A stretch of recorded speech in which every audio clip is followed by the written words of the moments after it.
Hola chicos de Archile, esta es la clase de historia y el día de hoy vamos a hablar acerca de la independencia de Chile. El objetivo de esta clase es que estudiemos el proceso de independencia de las colonias americanas y en particular el proceso que experimentó Chile. Tenemos una foto, ¿cierto?, para recordar un poco lo que vimos el año pasado sobre las conquistas, el periodo en que los españoles llegaron a América y comenzaron un sangriento proceso de conquista que en nuestro país se termina con el llamado pacificación o con la llamada pacificación de la Araucanía para imponerse entonces un periodo llamado colonia en el cual todas las instituciones españolas se aposentaron en América en distintos virreinatos y a través de esos virreinatos fueron gobernando y fueron estructurando nuestras naciones. Pero llega un momento en el que nuestros criollos se emancipan y buscan la independencia. Vamos a ver que existen distintos tipos de gobierno. Por una parte existe el llamado o la llamada monarquía absoluta. Esto era un poco lo que ocurría antes de la independencia en nuestros países americanos. La monarquía absoluta es cuando un rey tiene el poder absoluto, es decir, todos los poderes del Estado recaen en él. Recordemos que hoy en día nuestros gobiernos están divididos en un poder ejecutivo, que está encabezado por el presidente, legislativo, que son los parlamentarios, los diputados y senadores, y el poder judicial, que es el encargado de velar por la justicia cuando las leyes que dictan los senadores y diputados no se cumplen. Pero en una monarquía absoluta es el rey el que cumple, el que dicta las leyes, el que dicta las sentencias y el que establece también la justicia. También están las llamadas monarquías constitucionales, que es un estado con la separación de los poderes, pero el rey ostenta el cargo del poder ejecutivo, lo que conocemos como el cargo del presidente. También está la república oligárquica, que es una forma de gobierno en la cual el poder es ejercido por un grupo reducido de personas que pertenecen a una misma clase social. Y también está la República Democrática, que es un sistema de gobierno donde los gobernantes, como los gobernados, se someten por igual a un conjunto de principios fundamentales normalmente establecidos en una constitución. Dicho esto, entonces, es importante reconocer que en la América colonial existía una distinción entre los españoles criollos y los peninsulares.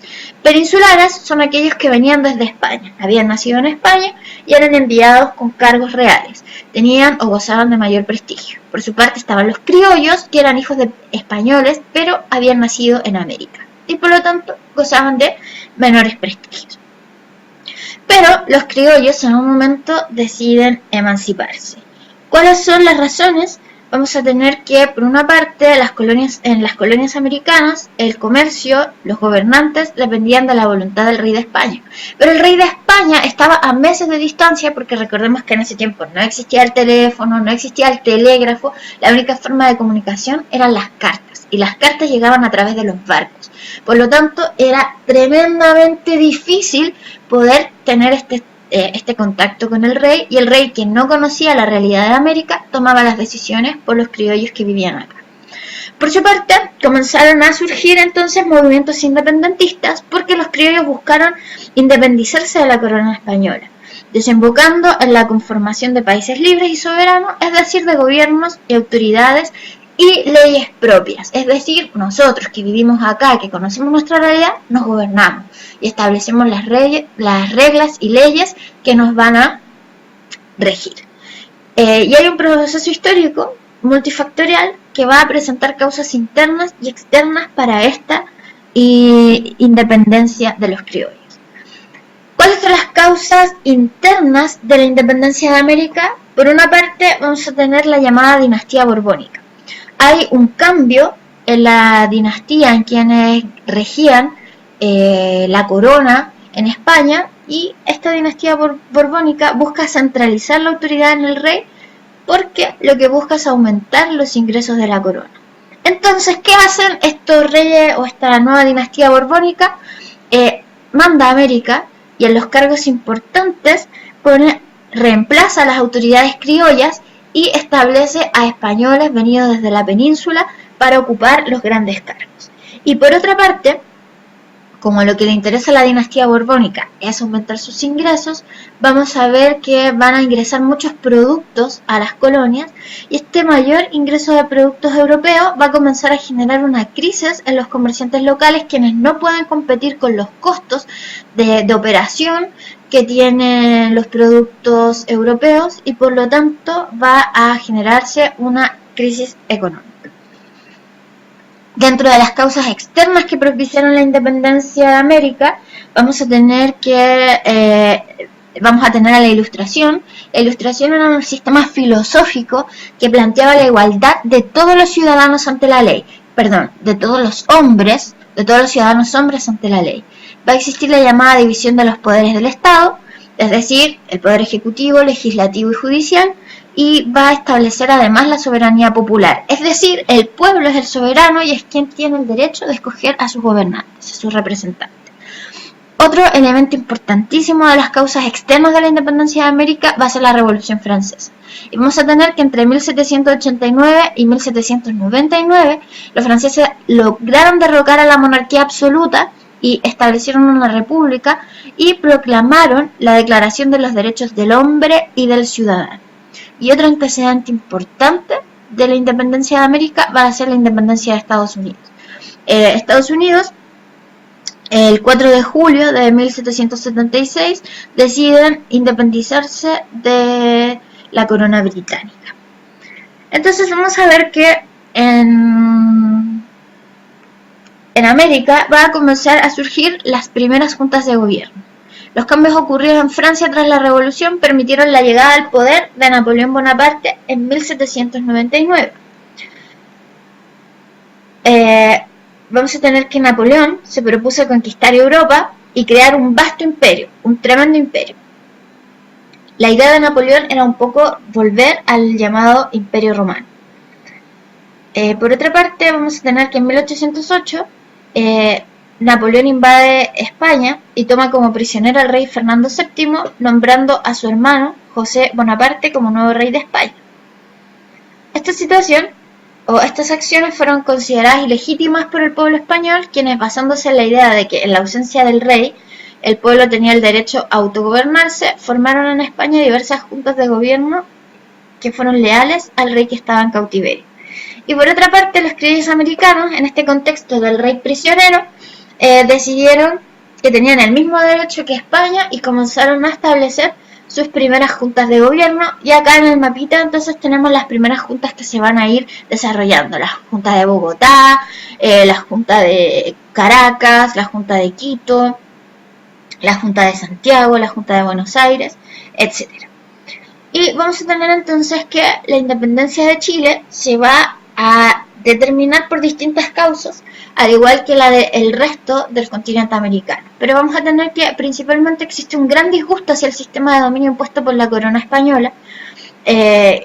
Por otra parte, el gobernador de Chile, la autoridad impuesta por el rey en Chile de la época, se opuso a la organización de un gobierno criollo de manera autoritaria y represiva. Entonces este autoritarismo, esta represión, no le gustó para nada a los criollos, y entonces los criollos deciden reemplazarlo y ponen en su cargo a Mateo de Toro y Zambrano. Mateo de Toro y Zambrano, el 18 de septiembre de 1810, va a proponer un cabildo abierto, y este cabildo abierto va a ser la primera Junta Nacional de Gobierno, y es lo que celebramos todos los 18 de septiembre. Por otra parte, vamos a tener que existían estos españoles peninsulares, o ya una vez establecida la primera Junta de Gobierno, vamos a tener que hay distintas posturas dentro de quienes lideran esta Junta de Gobierno.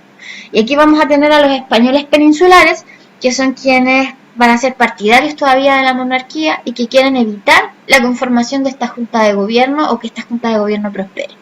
Por otra parte están los criollos moderados, que van a ser fieles a la figura del rey, pero van a estar súper convencidos de la necesidad de una Junta de Gobierno que les dé mayor autonomía política y económica.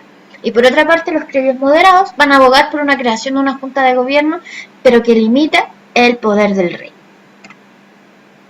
Así entonces vamos a tener que se conforma la primera Junta Nacional de Gobierno, y aquí vamos a tener primero la formación de cuerpos militares para la defensa del territorio, el establecimiento de relaciones diplomáticas con la Junta de Buenos Aires, convocar elecciones para crear un primer Congreso Nacional donde estuviesen representadas las distintas provincias del país, y el decreto de libertad de comercio con naciones aliadas de España o neutrales.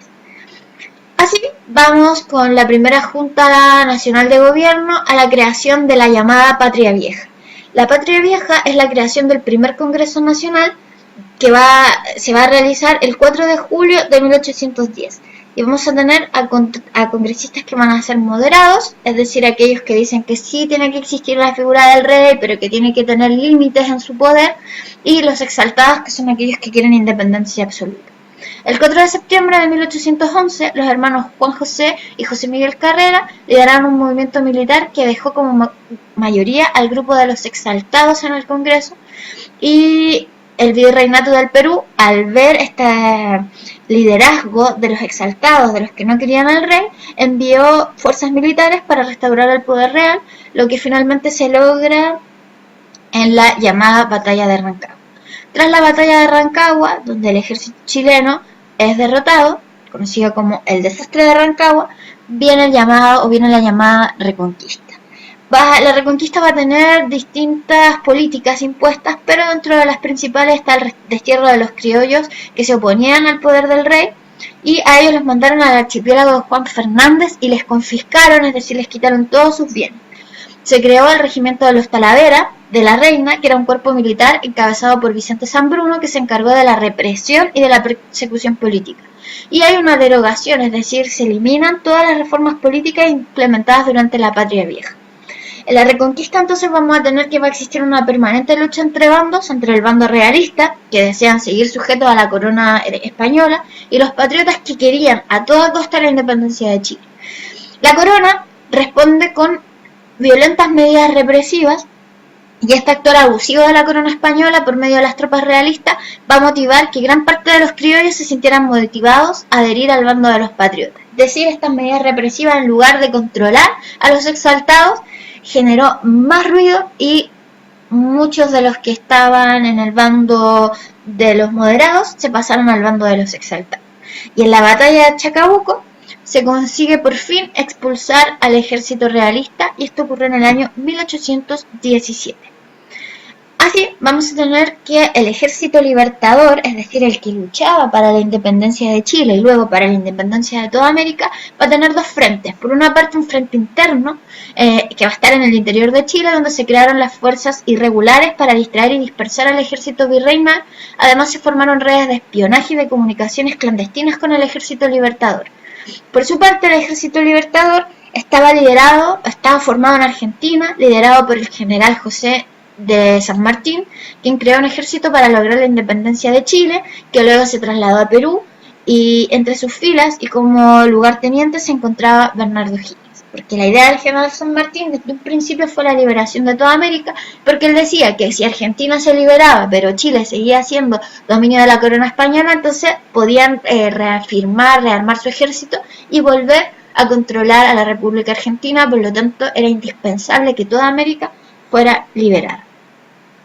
Y así vamos a tener entonces que en la batalla de Chacabuco, del 12 de febrero de 1817, a principios del 1817, el ejército libertador comandado por José de San Martín cruza la cordillera de los Andes, pero no la cruza por un solo punto, sino que la cruza por diferentes puntos. El ejército en la batalla de Chacabuco venció a las fuerzas realistas, provocando la huida de las autoridades españolas instaladas en Santiago. Entonces, cuando las autoridades se dan cuenta que están perdiendo la guerra, escapan inmediatamente de la capital. Y con este triunfo se va a poner fin al llamado periodo de Reconquista. Entonces vamos a ingresar a la llamada Patria Nueva. En la llamada Patria Nueva vamos a tener que, tras la batalla de Chacabuco, Bernardo Higgins va a ser nombrado como director supremo de Chile, una suerte de presidente, el primer presidente.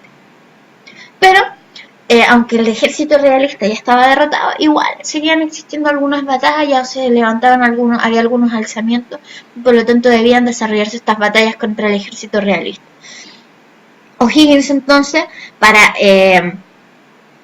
frenar estas batallas, desarrolla una serie de medidas muy autoritarias que van a estar apoyadas por los criollos en el contexto de la guerra, pero que van a estar vistas con desconfianza luego de la batalla de Maipú. Y van a estar vistas con desconfianza porque en 1822, es decir, cuando el ejército realista ya estaba súper lejos, O'Higgins redacta una constitución en la que se le permite ser reelegido por 10 años más. Esto lleva a una situación encabezada por Ramón Freire en su contra, que va a comenzar en Concepción, luego en Coquimbo va a haber un nuevo alzamiento en contra de O'Higgins y O'Higgins va a abdicar el poder, es decir, va a dejar el poder en el año 1823. Vamos a tener entonces que la batalla de Maipú, que se desarrolló el 5 de abril de 1818, va a ser la batalla en que el ejército libertador va a vencer de forma definitiva a las fuerzas realistas de Chile, que con este triunfo se consolida la independencia, es decir, su situación de Estado libre y soberano. Y luego de la batalla, O'Higgins debió organizar al Ejército Libertador del Perú, el cual fue financiado casi íntegramente por el gobierno de Chile y comandado por el general San Martín. Finalmente, entonces, vamos a tener las diversas causas que nos llevaron a la independencia y que van a ahora proyectar a un país que tiene que configurarse, que tiene que armarse a partir de esta idea de separación e independencia.